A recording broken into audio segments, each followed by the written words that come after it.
In 1995, Panorama got a scoop its rivals the world over wanted. It changed history.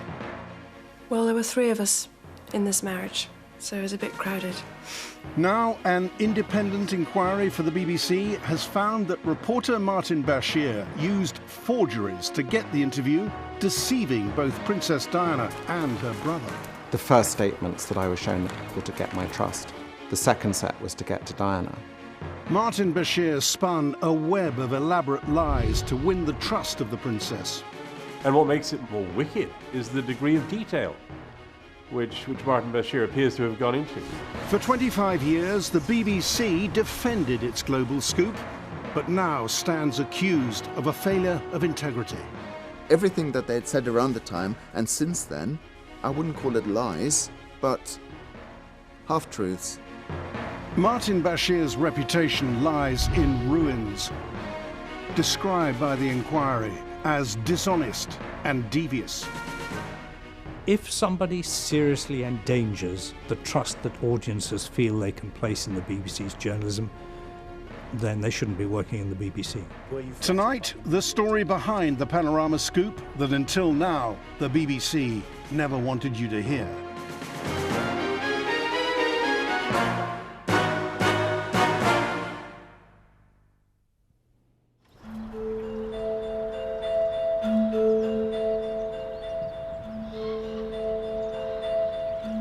I think it's important to understand that when somebody comes to you from BBC's Panorama and presents something to you, first of all, you pay attention.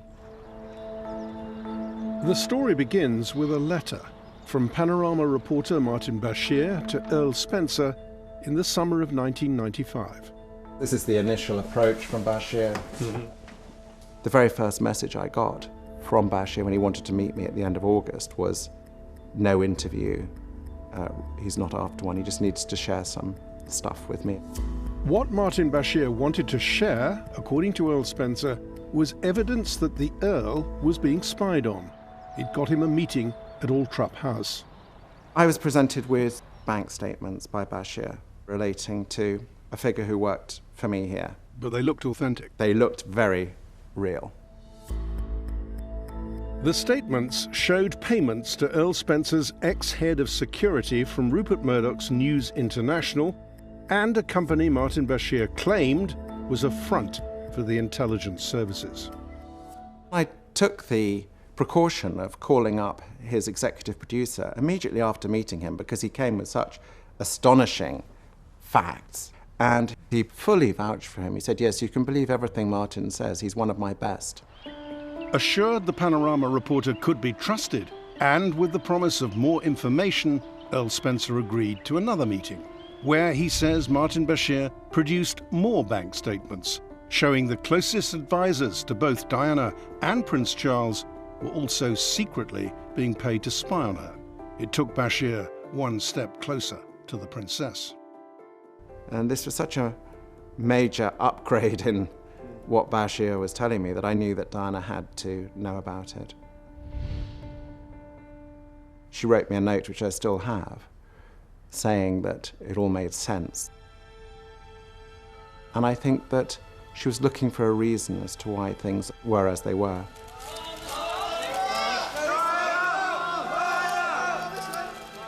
I think Diana was already vulnerable by mid-1995. She seemed unsettled. She was aware that things she was saying in great privacy to a very select bunch of people, close family, close friends, advisors, these things were getting out into the newspapers. And it's quite understandable that you would begin to think that people were spying on you. Earl Spencer invited Martin Bashir to meet his sister at a friend's flat in Knightsbridge. Martin Bashir appears to have come prepared, with stories that would have amplified all of Diana's anxieties and created a few more to boot. Earl Spencer noted down a string of astonishing and lurid claims by Bashir. Journalists, the intelligence services, and courtiers were all conspiring against her, even her most senior advisor, Commander Patrick Jeffson. I mean, it's entirely made up.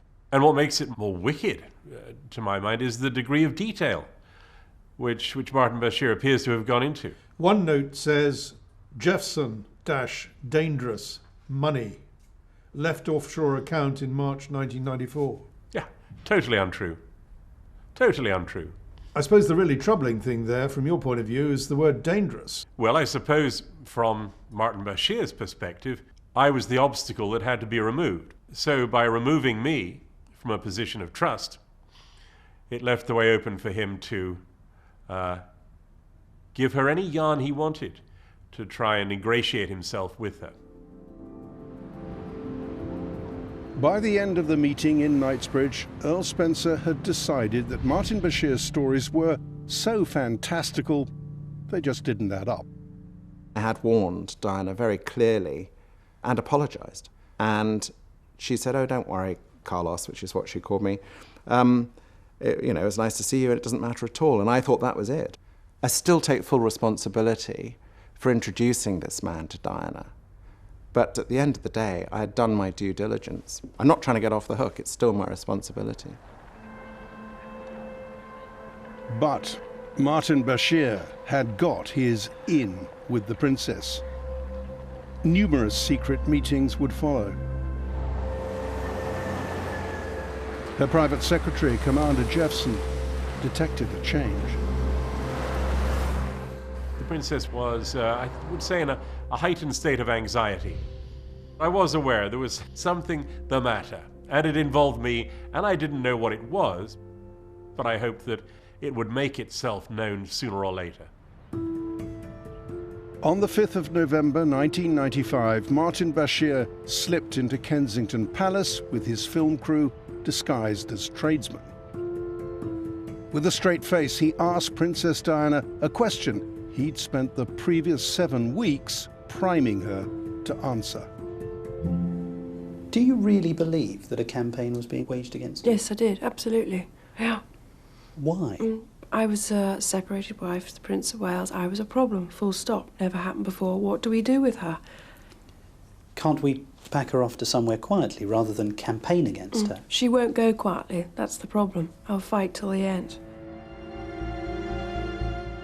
After the interview, relationships with Buckingham Palace became very strained.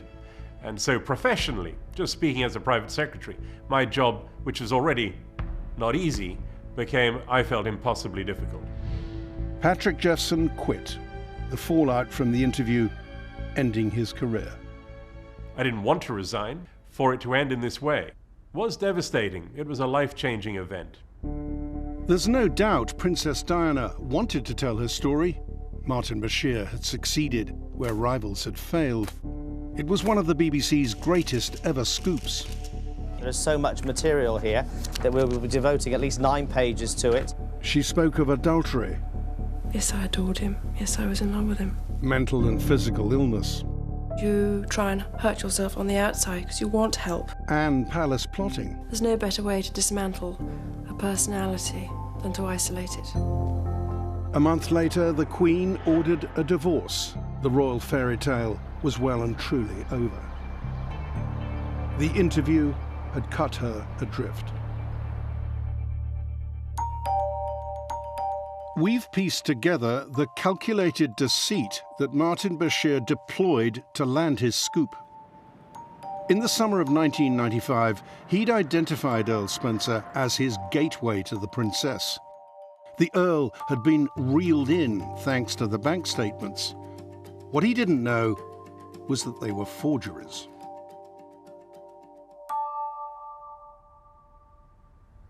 Late August 1995, I got a phone call on my mobile, and it was Martin Bashir. He asked if he could come round, and he was telling me that it was a very urgent job and that he needed some documents making up. Did Martin Bashir disclose the purpose of what he was going to use it for, what it was in connection with? He reluctantly, in the end, he said, well, Well, it's about surveillance. That's all I can say. Matt Wiesler thought he was making replicas of real documents. But after the interview with the princess aired, Wiesler became worried he'd been duped. He confided in some BBC colleagues. I found out that Martin Bashir had authorised the preparation of some bank statements. If that was the case, it may have been possible that Martin had used these documents, which were not genuine, either directly or indirectly, to secure the interview with Diana. Harry Dean phoned the Panorama editor, Steve Hewlett, the executive who'd personally vouched for Martin Bashir to Earl Spencer. I telephoned Steve and he said, well, come up to the office now. Steve's initial reaction was to say, I don't see why this is any of your business, which set the tone for the next 10, 15, 20 minutes. By the end of the meeting, things had calmed, and Steve did thank us for bringing this information to him. But initially it was a rather ill-tempered exchange. Steve Hewlett assured Harry Dean there was nothing to worry about. Then Hewlett called in the designer, Matt Wiesler. I told Steve Hewlett exactly what I'd done for Martin. He didn't give me the cold shoulder, but he didn't seem to understand that I had a real concern and that I needed some reassurance. He just thanked me for coming in and said he'd be handling it from there on in. And that was that. A month after the interview was broadcast, Matt Wiesler returned to the BBC, still anxious that his documents had somehow been used to dupe the princess. This time he told the head of current affairs, Tim Gardam, who realised he'd now have to investigate the BBC's News Star reporter. Martin Bashir assured Tim Gardam he hadn't shown the documents to Diana or to anyone else. They couldn't have been used to persuade the princess to give the interview, he said, because the princess was the source of the information in them. What had been missed was a big clue that Bashir was lying. And here's why. Martin Bashir had first made contact with Princess Diana in late September. Yet the bank statements had been created some 3 weeks earlier. Although BBC management had been made aware of both dates, no one appears to have spotted that Diana couldn't have been Bashir's source, because she and Bashir had yet to meet. Although Gardam missed this clue, he was still puzzled. Why had Martin Bashir gone to the trouble and expense of creating such authentic-looking documents? So he asked for proof that the princess hadn't been shown them. The following day, a courier arrived from Kensington Palace with a handwritten note from the princess. It said, and I quote, "I can confirm that I was not shown any documents nor given any information by Martin Bashir that I was not already aware of. I was perfectly happy with the interview and I stand by it." I've seen the content of the letter. It doesn't exonerate the BBC as far as I'm concerned, because Diana is dealing from a position of having been lied to. She didn't know that the whole obtaining of the interview was based on a series of falsehoods that led to her being vulnerable to this. Diana's letter put to rest any doubts BBC bosses had that she'd been tricked or coerced. The BBC's greatest ever scoop was safe, for now. Other journalists, however, were closing in on the deception behind the interview.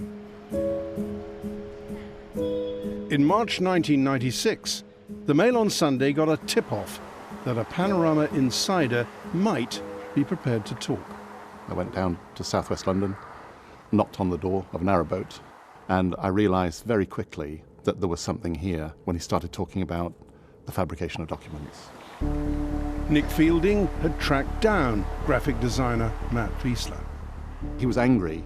I think that he felt he had not been taken seriously within the BBC when he'd raised these issues. He'd been brushed off effectively.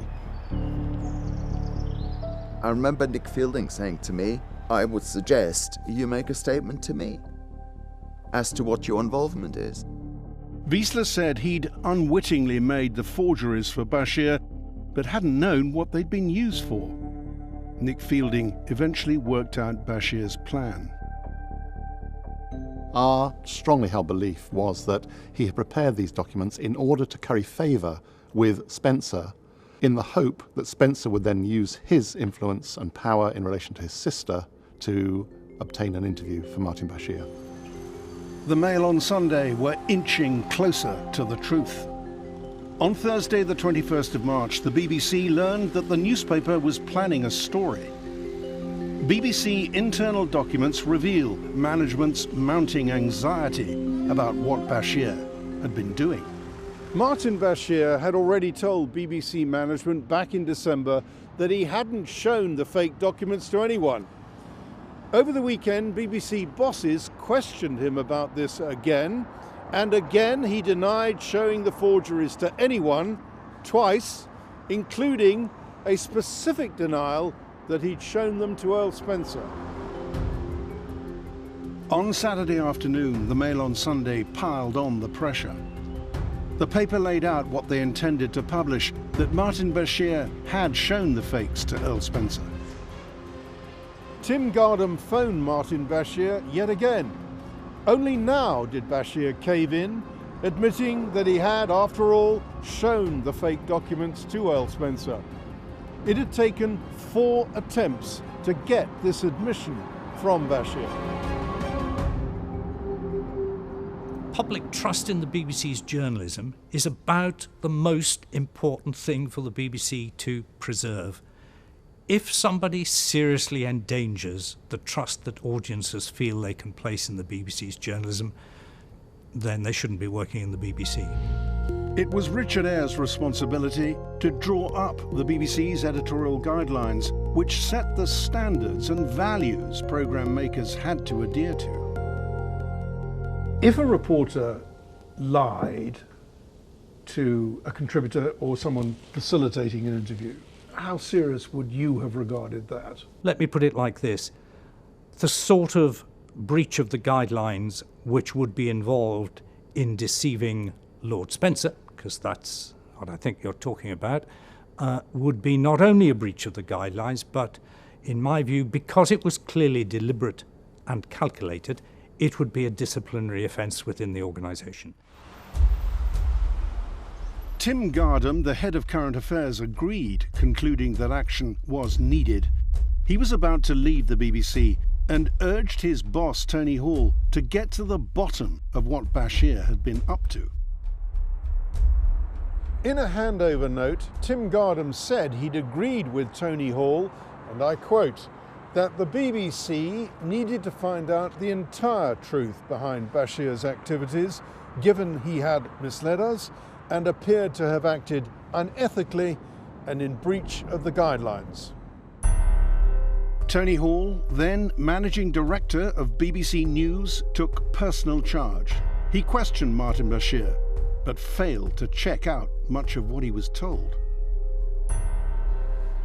Martin Bashir claimed to Tony Hall that he'd met members of the intelligence services and close friends of Diana.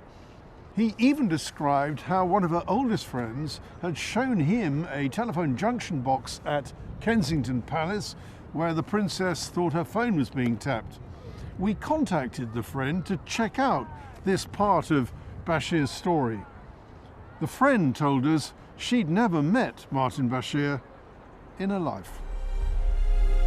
Most importantly, Tony Hall had not checked Bashir's account with Earl Spencer, even though the reporter was now claiming that some of the information in the faked bank statements had actually come from the Earl himself, something the Earl categorically denies.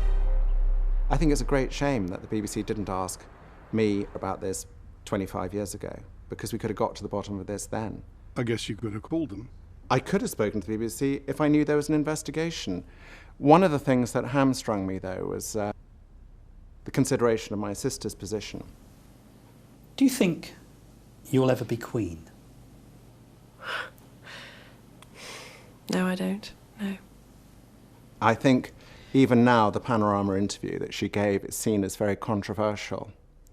And I didn't want us to be seen to be undermining her in any way. I'd like to be a queen of people's hearts, in people's hearts. But I don't see myself being queen of this country. I don't think many people would want me to be queen. Actually, when I say many people, I mean the establishment that I'm married into, because they've decided that I'm a non-starter.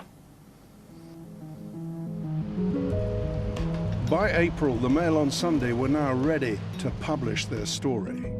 Nick Fielding got the front page splash, with the headline posing the question the BBC inquiry had so far failed to answer. Why did Diana's interviewer fake these bank documents? I think you specifically asked the BBC if Martin Bashir had actually shown these forgeries to Earl Spencer.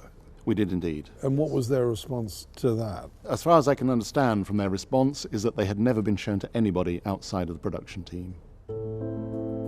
After consulting Tony Hall, the BBC press office issued this statement. The draft graphic reconstructions, they said, were never in any way connected to the Panorama on Princess Diana. This BBC response was misleading. It had the effect of covering up what the Mail on Sunday had suspected all along. I can tell you that by the time you asked that question, Martin Bashir had admitted showing them to Earl Spencer. I'm genuinely shocked to hear that. I am genuinely shocked. If they had answered in the affirmative that they had been shown to Earl Spencer at that point, that would have changed the shape of the story quite dramatically. And I think we would have persevered with the story for much longer. I don't think we would have let go of it, to be frank with you. Instead, the following day, the newspapers were full of stories claiming allegations of forgery were just smears dreamt up by Panorama colleagues jealous of Martin Bashir's scoop. It was a narrative being pushed by the BBC itself. It seems they had arrived at a conclusion that the only problem was jealous and bitter colleagues on Panorama, rather than pursuing any more information about the documents that Martin had forged. That's how it seemed to me. The papers dropped the forgery story. The heat was off. Once again, the reputations of the BBC and Martin Bashir had been saved. An internal memo recorded management's relief. The Diana story is probably now dead, unless Spencer talks. Fortunately for the BBC, Spencer wasn't talking. And Tony Hall was wrapping up his investigation into Martin Bashir's activities. This internal BBC document was prepared as part of Tony Hall's inquiry. It's dated the 22nd of April 1996, and the final page suggests there were serious concerns about Martin Bashir's conduct. It says management will have to decide what action, if any, to take privately or publicly about Bashir, what to do about his contract, and how long he should stay on Panorama. A week later, any notion he might be sacked had evaporated. On the 29th of April, Tony Hall reported his findings to the BBC's Board of Management. He told the board that he was, and I quote, certain Martin Bashir had not been trying to mislead or do anything improper. Tony Hall also prepared a statement for the Board of Governors, at the time the body appointed to regulate the BBC. In it, he described the forgeries as merely graphics, and that Martin Bashir had no explanation for why he'd created them. I believe, wrote Hall, he is, even with his lapse, honest and an honourable man. The fact that Bashir lied should have been made clear to us, but in my memory, it never was. Constitutionally, we, the governors, deserved at very least to be given an honest report of what was going on. Sir Richard Eyre was present at the governors' meeting. There's no evidence that Tony Hall told the board what he now knew, that Martin Bashir had shown the forgeries to Earl Spencer and then repeatedly lied to BBC management about it. We can see now that the false bank statements were, in a sense, the lever that opened the doors to access to Diana.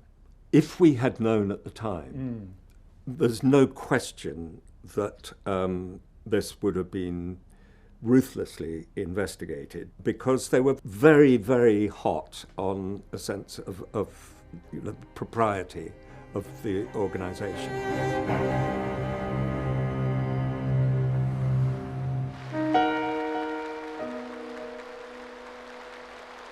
This is a fantastic honour for the whole team at Panorama. The Princess Diana interview won a string of awards. Martin Bashir's career soared. He continued reporting for Panorama for another 2.5 years, then moved to ITV, where more scoop interviews led to lucrative jobs in America. There are few privileges in this life more meaningful than being invited into somebody's home. In 2016, he was rehired by the BBC. Last Friday, he resigned as editor of Religion on health grounds. Tony Hall became Director General in 2013, stepping down last year. In the 25 years since his inquiry into Martin Bashir, the BBC has stood by its claim there was no connection between the forged bank statements and the Diana interview. Well, the connection's direct. It's absolutely direct. The first statements that I was shown, the first fake bank statements, were to get my trust. The second set was to get to Diana, and then to get the interview. So it's a very clear chain from anyone logical's point of view. That connection is now beyond doubt. An independent inquiry ordered by the BBC and led by former Supreme Court Judge Lord Dyson has now exploded decades of denial. The man Tony Hall praised as honest and honourable is now excoriated by Lord Dyson as dishonest and devious. He was very good at amplifying people's anxieties. He was very good at making you feel as though he was your friend who was going to save you in a difficult and dangerous world. Lord Dyson's verdict on the BBC was also damning.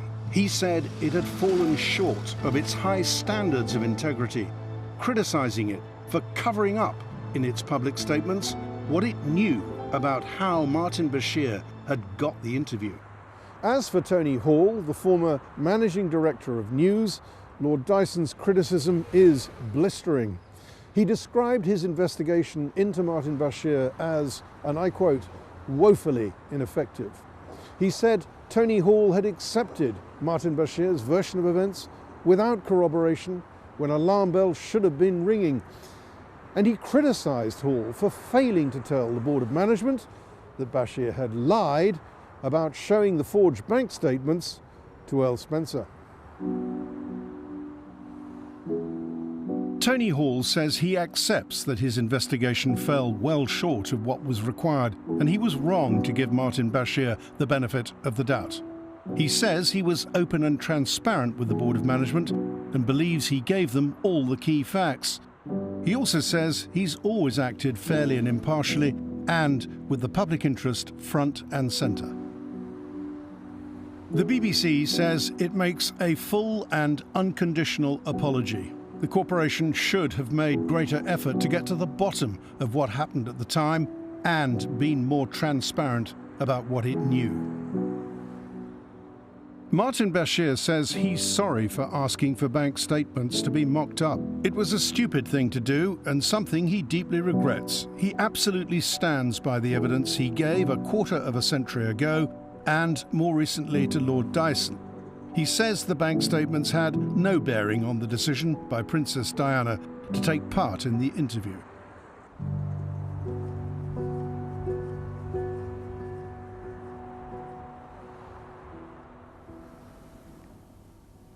Why have you decided to give this interview now? I want to reassure all those people who have loved me and supported me throughout the last 15 years that I'd never let them down. And that is a priority to me, along with my children.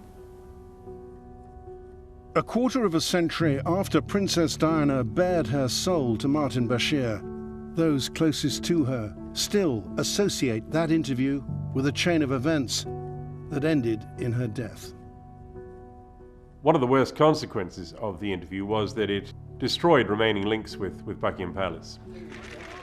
The loss of the royal support structure that had guided and safeguarded her for so many years inevitably made her vulnerable to people who didn't have her best interests at heart or were unable properly to look after her. Well, the irony is that I met Martin Bashir on the 31st of August, 1995, because exactly 2 years later she died. And I do draw a line between the two events. It's quite clear from the introduction that I sat in on the 19th September 1995, everyone was going to be made untrustworthy. And I think that Diana did lose trust in really key people. Martin, can we just get one of that packet, please? This is a young girl in her mid-30s who has lived this extraordinarily turbulent and difficult time in the public eye. She didn't know who to trust, and in the end, when she died 2 years later, she was without any form of real protection.